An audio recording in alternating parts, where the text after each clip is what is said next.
What's up mga ka-livestock? Ang episode natin ngayon ay tungkol sa ephemeral fever.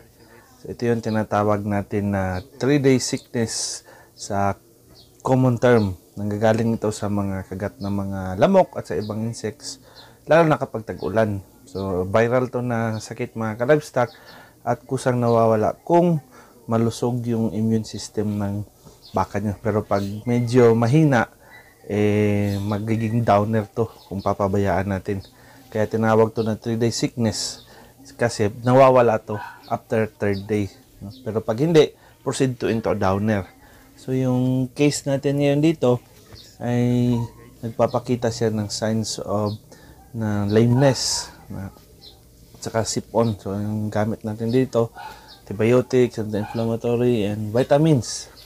Ito yung ginagamit ko dito. At yung isang gagawin natin ay ilagay natin siya sa shelter para hindi maulanan at hindi lumala yung kanyang kondisyon. Kita nyo dito na meron siyang payag o yung tinatawag natin na shelter. Yun, at saka ipakain din natin siya ng mga soft and easily digestible na mga pagkain.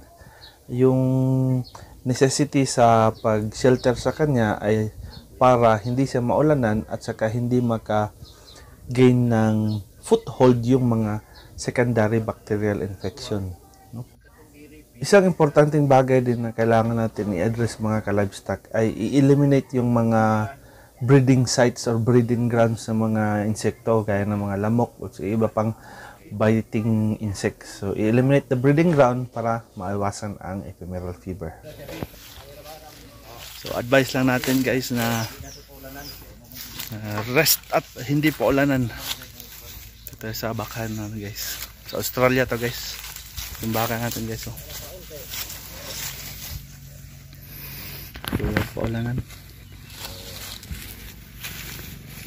Nagsugod gahapon ang sintomas nga nag-ephemeral kay isa din na kaon dayon ay nanggawas nga sipon kayang sanay sa iyang kuan natinaw siya nga sipon yang gahapon di siya mo kaon karon ikaduha kadlaw so among ganian so kaon na siya so ano guys, okay ni makarecover.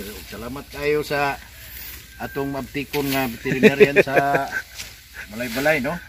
So maayog yun kay dili ta mataw-ataw sama sa uban ba nga usahay magana ta ipapabulat patag pila ka adlaw o oras ba, pero karon automatic yun siya. Pagingon ko nga adto ta ibiyaan ko niya yung program dito sa meeting dito sa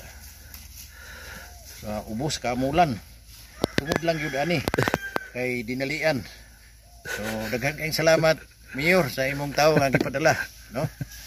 O sa tanan diha nga makabasaan so I hope na inanin po mo nga abtik ang atong veterinaryo nga okay. Daghang salamat o may buntag. Wala pabor guys ha. Wala pabor. So salamat sa pagsubaybay, like, share, and subscribe, and as always, glory to God.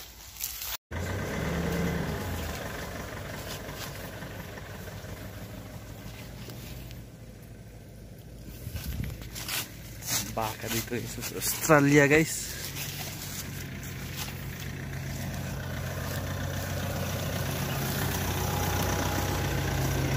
Australia.